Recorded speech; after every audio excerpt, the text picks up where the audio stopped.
This is the driver's side seat out of a Ford Transit van. I got this seat off of OfferUp for $100, and then I had to order the tracks so that we can take it in and out. These were, I think, $100 with shipping and everything on eBay. So $200, we've got the seat, and then of course you gotta buy bolts, and then I'm gonna buy steel plates. I think the whole project will end up costing around, I don't know, maybe $260, I think, total, with the spray paint and everything. So not bad for an extra seat. So first I'm just gonna make sure these actually work.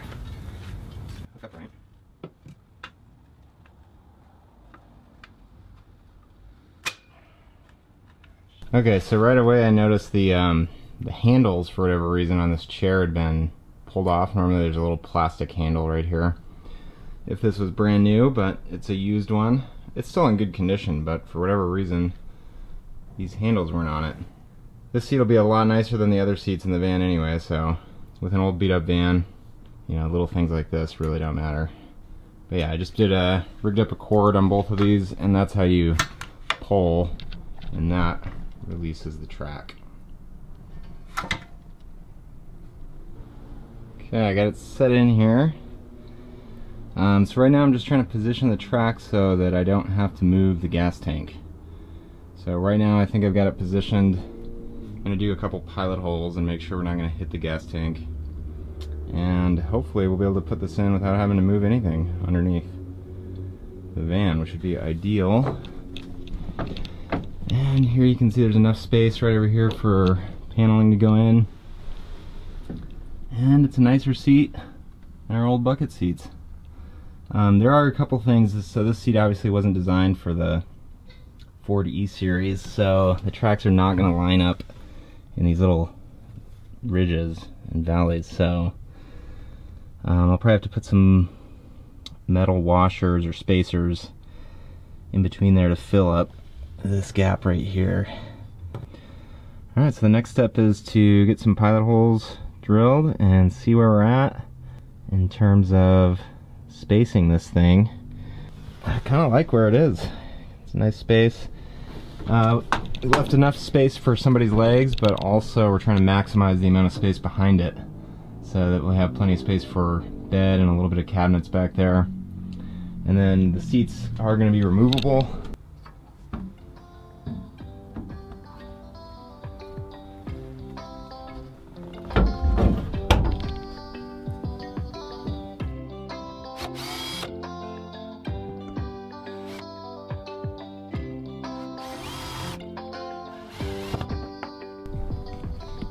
Okay, so let's see where they came through.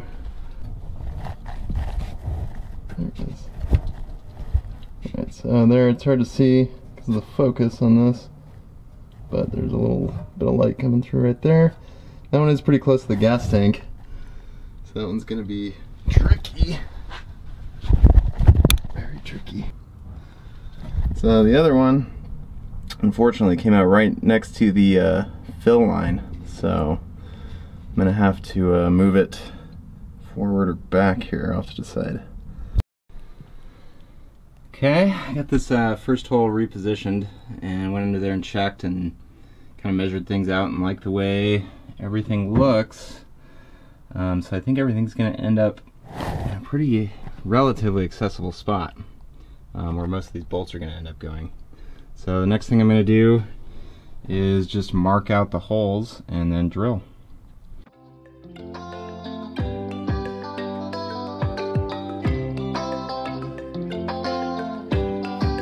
The gas tank is essentially lined up between the two tracks underneath the floor of the van.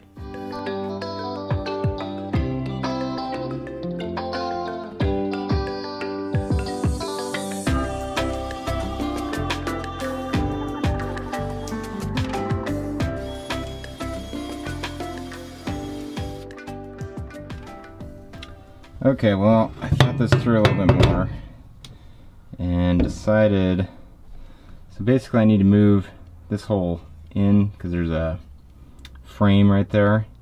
So I'm just going to drill a 1/2 inch hole in this rail here for one of the bolts. So then I'll have a bolt here, bolt there, and bolt there, and a bolt there. So 4 bolts total, holding it in, and then I'll make a bracket on the underside, just a plate of metal basically on the other side. That's about that long, basically as long as I can make it, between frames, and then another one right there. So that's what's going to hold it in. 4 bolts on each one of these rails, and the 2 plates or 2 brackets on the underside of the floor. And that should keep it from ripping out in the case of accident. You know, at first my idea was just to use bolts and put washers underneath, but I did watch that one video where the guy made brackets out of just some steel on the other side, and that seemed like a really good idea. Okay, I went ahead and just drilled a pilot hole, the smaller bit. So for where the frame was, this was a little bit too far. Basically the frame would run right there. So I'm just going to move the hole over to here. So I had to drill a pilot hole, and now I'm going to drill a 1/2 inch.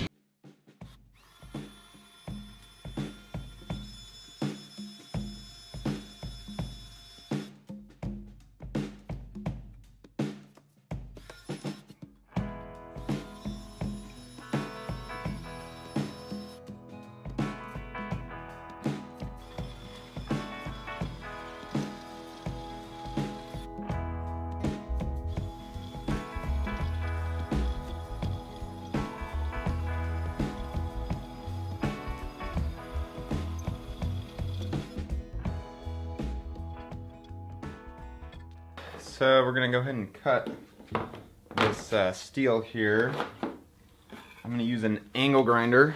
This is just a cheap one you can get at Lowe's. I think the brand on it is Metabo. I think this was probably 30 bucks at Lowe's. Here is an old metal grinding disc. Here's a new one. Probably going to need to switch it out here in a minute. Just make sure you get the kind that says for metal. This is for stainless steel. So these blades I think are about 4 bucks, 5 bucks, and you might need a couple. We'll see, it's going to take a while. Drilling and cutting this steel takes some time. Here we go.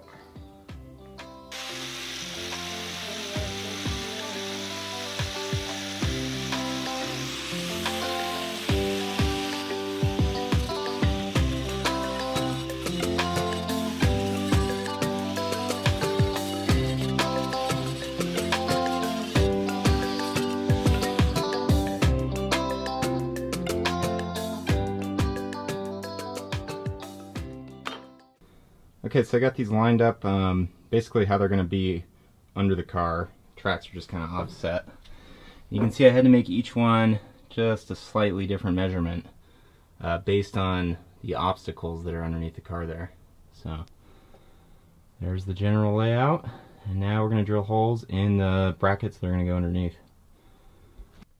Alright, we got the holes just marked out where they're going to go. Now it's time to drill.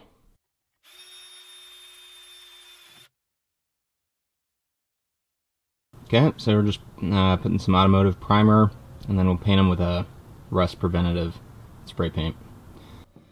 In order to level these tracks, they weren't quite level with the ridges, especially over there. What I ended up doing was cutting these rubber isolation pads from a heat pump project that I was doing. They were left over. So I basically cut them so that they're basically almost level, maybe just slightly higher, because they're going to compress down than these ridges.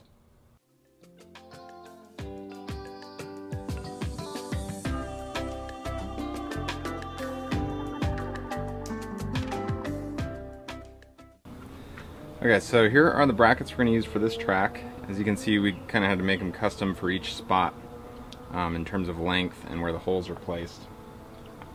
And that's just because this car wasn't made to take a Ford Transit seat. But we're going to make it take this seat. So anyway, I drilled the holes, the 1/2 inch holes in the floor where they're going to be. So we'll put the track in on top, and we'll drop these bolts in. These I got off McMaster Carr. These are grade A 1/2 inch bolts.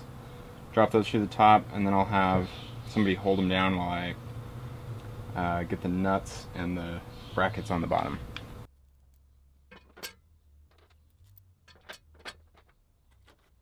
One person held the nuts with a wrench under the van, and another person tightened on top with a socket wrench.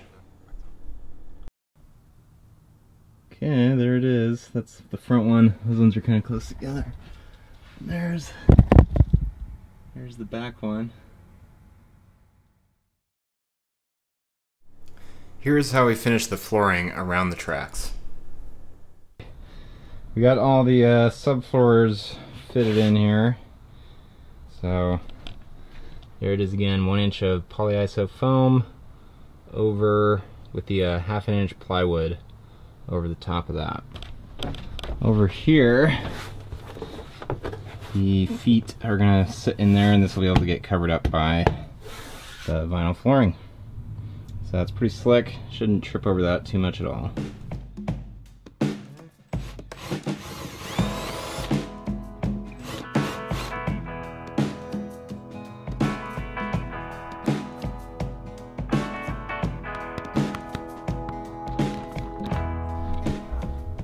Alright, we've got the floors all bolted on here.